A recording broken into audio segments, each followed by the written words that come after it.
Good day, and thank you for tuning in 3D, the Daily Divine Direction broadcast. For all of our new listeners and viewers who are tuning in for the very first time, I'm Pastor Pope, and thank you for allowing us to come into your viewing environment. We are here with you every Monday through Friday from 12:30 p.m. until 1 p.m. Eastern Daylight Time to discuss whatever topics you might like to discuss, whatever issues of life you find challenging or that you find difficult to navigate.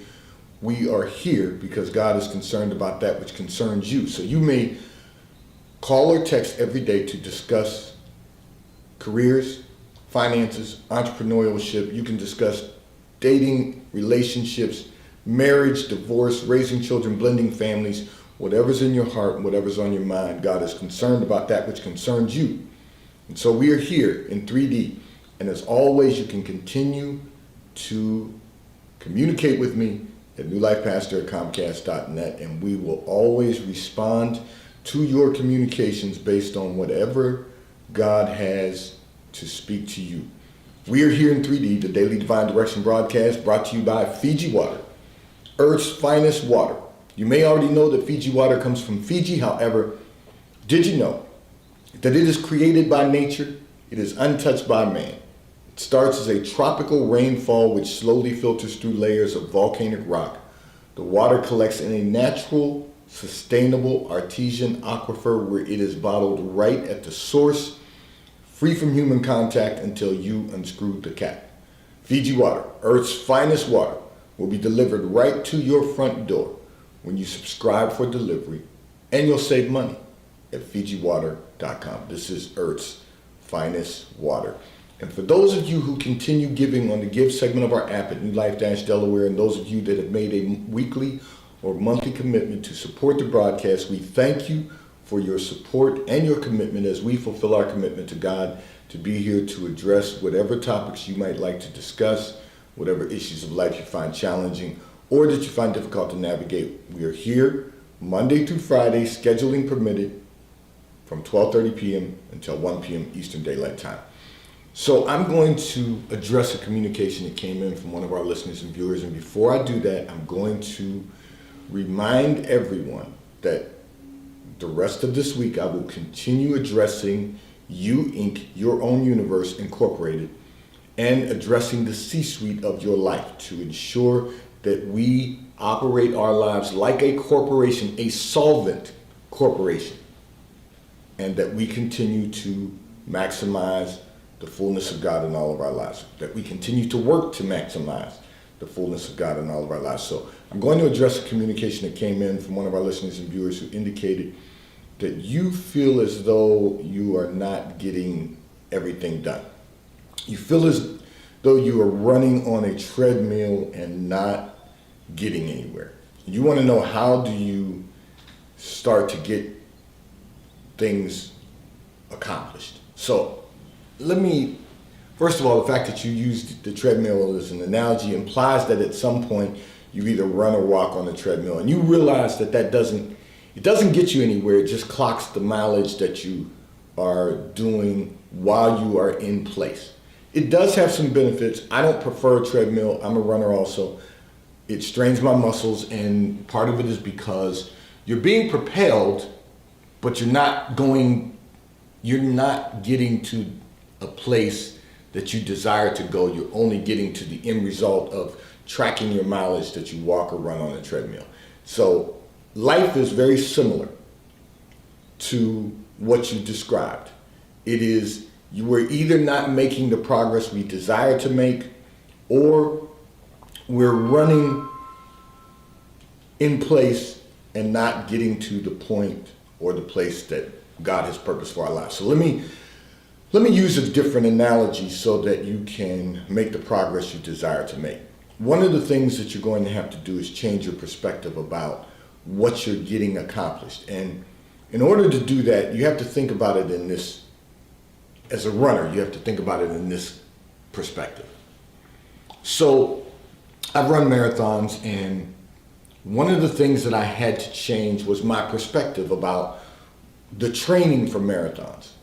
I was training, running all of the mileage that I needed to run to be able to go 26.2 miles.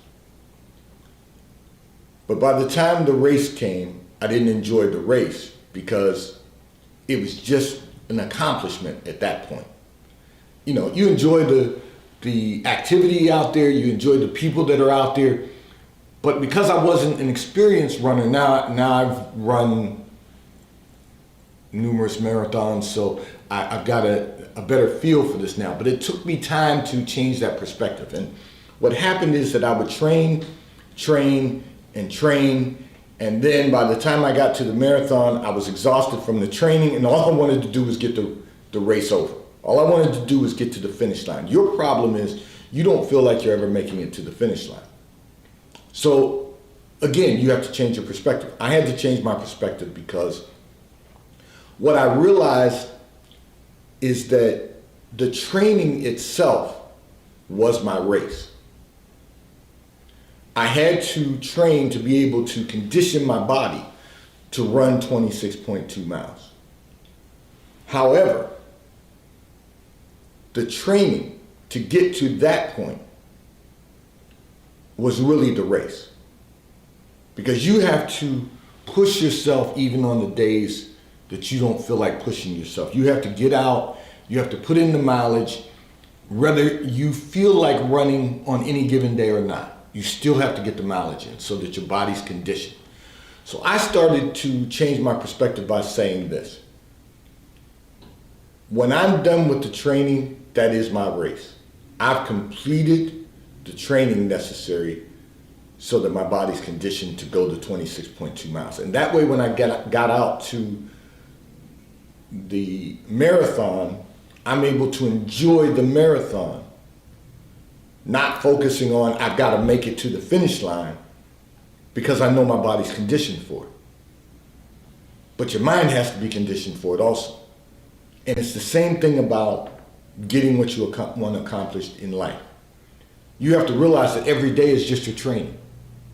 Every day is your training to get accomplished what you need to get accomplished, whatever date that deadline may be. You have to say, everything that I'm doing every single day is preparing me to complete the task that I want to accomplish. You have to recognize the importance of the work every day. You know, you can't wake up in the morning and decide, I don't feel like working today. You know, there's an old adage that people would say, I'm calling in sick today because I'm sick of working. We shouldn't be at that place in our lives anymore. We shouldn't be at a place where we're sick of working on any given day. On any given day, we should be saying to ourselves, I've got work to do that's going to get me to the place that God has purposed for my life and the place that I want to arrive. I want to complete every task that's placed before me. I want to ensure that I am maximizing my opportunities and my potential. So you've got to look at it from a different perspective. So you feel like you're not going anywhere, and as long as you feel like you're not getting anywhere, that you're not making any progress, you're not going to make any progress. Even if you get something done in your mind, you're not making progress because it's just one thing that you got completed. So you have to celebrate those completions. You know, you have to stop and feel the accomplishment. So again, to the training for a marathon. So you start out at one level and, you know, a couple weeks go by, you're doing a certain amount of mileage during the course of that week. Once you've completed that, you have to start on the next regiment of mileage, which is going to increase. You have to say, okay, I've accomplished this. And now I'm on to the next project, whatever it might be.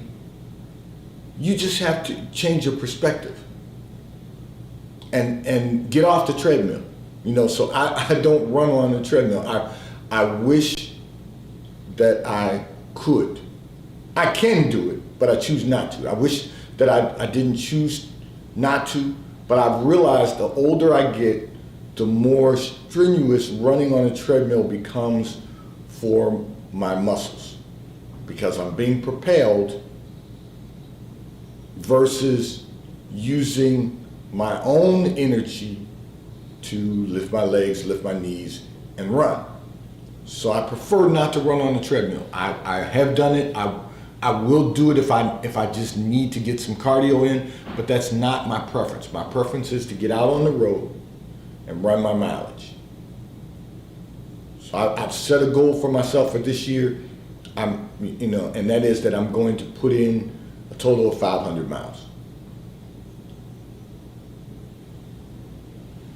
The truth of the matter is that 500 mark is at the end of the year. It will be at the end of fall that I will complete that. It's the running every day, every other day to get to that 500 miles that's going to be important to me.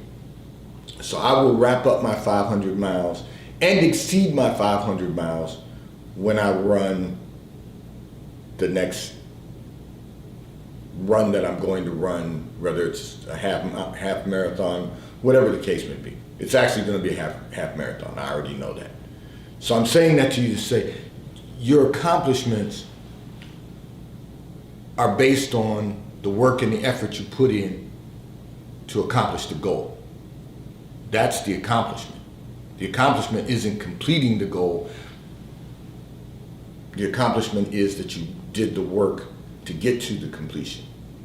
And I hope I'm clear for everyone on that. The goal is just the end result. It's the work you put in to get there, and the good quality work you put in. So again, little running analogy. Am I getting good quality miles in? Am I pushing myself a little bit to increase my time? Am I doing all of the things necessary so that when I get to the goal, I feel the sense of accomplishment? So it's all about your perspective. It's all about you taking on a different perspective. But you've got to get off the treadmill in your mind. And you've got to say, I'm going to work to achieve the end result, but I'm going to put in good quality work until I accomplish the goal.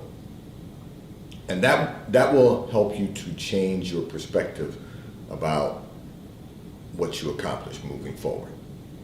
Running I will say this, it can be the hardest thing you will ever do. But if you set benchmarks, you will feel fulfilled when you get to the finish line. And life is the same way. We've got to work diligently every single day to accomplish the success we desire to accomplish. And I need to do this for all of our listeners and viewers. If you're setting your goals of success, you're setting the bar low so that you can overachieve, you're really not pushing yourself to maximize your success or your potential. So you've got to set the bar a little higher, and from time to time you've got to miss the mark.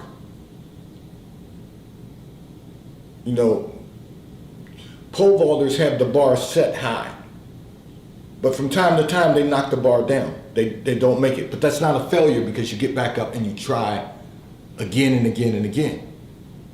You don't fail until you stop trying. And when you're competing with yourself to accomplish success and experience the fullness of God in your life, you never stop, so you never fail.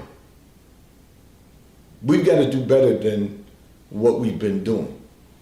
We've got to give 100% of the time to maximize this quality of life that we so richly desire. Not just deserve, but desire. Because in the end, you'll receive what you deserve based on what you've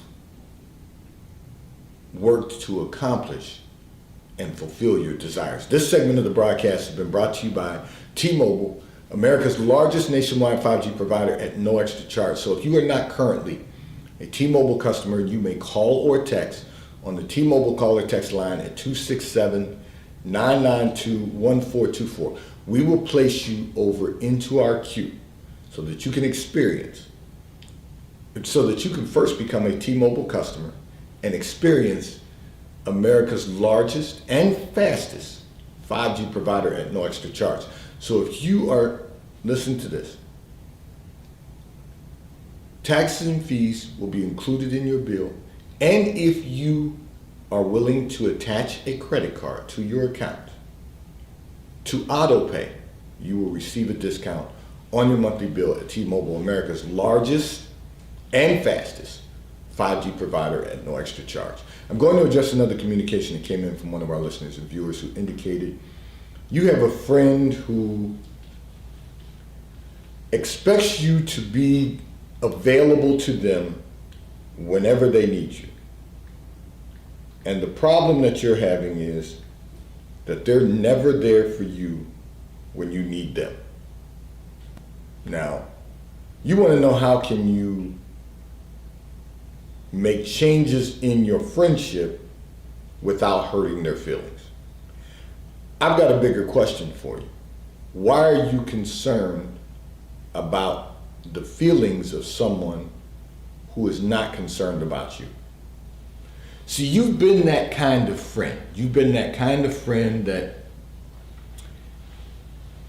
they can always depend on. And you didn't say this in your communication, but God allowed me to see in that secret place of your life. They want to depend on you from time to time financially. When they get into a financial crisis, they want to be able to reach out to you and request some help, and you're always there. You've done well financially, you're financially secure, you are in a position to be able to help. Now, some people will say, well, if you're in a position to help, why would you not help? But I'm going to give you a scripture that says, don't cast your pearls before swine. So whether you're in a position to help or not, see, we've been miseducated to believing that if we don't help someone who wants our help, that's not Christian. That's not Christian behavior. That's not true. If it's a matter of a health issue, a health crisis, and someone's in need of help, that's one thing. If it is a matter of them being irresponsible, that's something else. If it's a matter of them being underemployed, that's a different issue. There's a lot of issues of life. The problem with your friend is they don't make an effort to change their financial situation. And so therefore, whenever there's something special that they want to do, they always depend on you. You've been a good friend. Let me break this down for you though.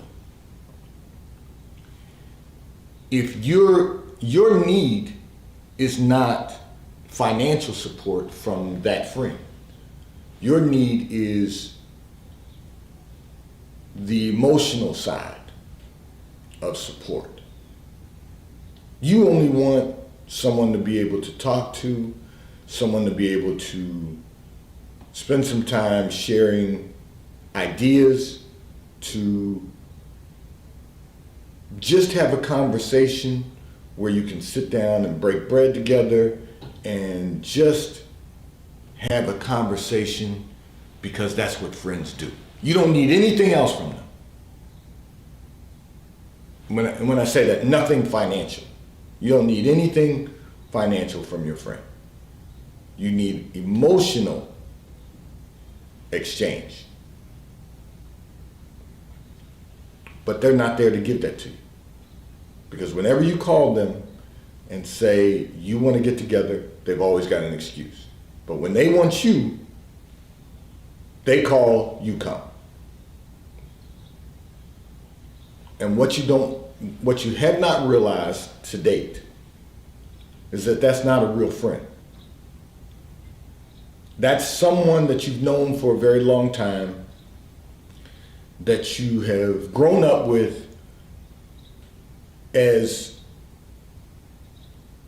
young, you've been friends since high school. Okay. You both went off to college. One, you did well in college, they did not so well. Your career has soared. They're sometimes underemployed. These are challenges that individuals deal with because of the path that they've taken in life. Everybody's got their own path. What you have to realize is that what you need, you can't get from that friend. And what they need, they know they can get from you. So you're going to have to make a change. And you can't be concerned about their feelings. Now, I know that might sound a little harsh to some people, but that's reality.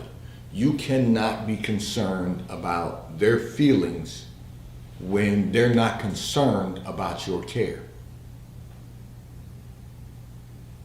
You can't be concerned about that. You can only focus on being an emotional support to them moving forward. And what eventually will happen is that they'll stop reaching out so often because you're not doing anything for them other than being emotional support. And then you got to be real careful about this emotional support that you give to someone that will drain your energy by constantly presenting to you a crisis, hoping that you'll resolve the crisis for them. You don't allow yourself to be concerned about someone who's not concerned about you. I'm not saying you can't be a friend. You can't be friendly. Let me rephrase that. I'm just saying you can be friendly, but you can't be that friend that you've been. This has been going on for way too long, and even though it hasn't disrupted the quality of your life financially, it has disrupted your psyche.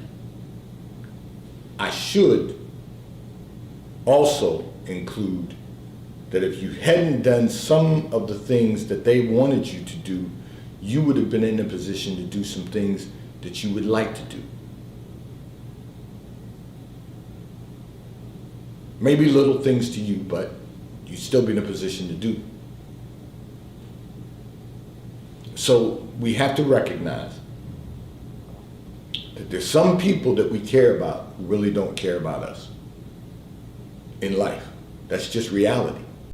There are people in your life, and every one of us have them. There are people in our lives that we care about, that we genuinely love and care about, who really don't care about you. They only care about the convenience you provide them. So we have to be as wise as serpents and as humble as doves. Sometimes we have to teach people how to treat us in order for us to really experience the fullness of God in our lives.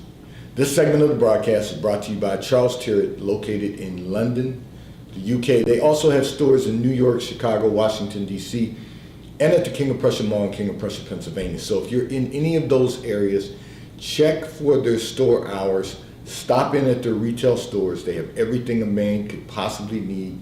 They have shirts for men, ties for men, suits for men, and accessories.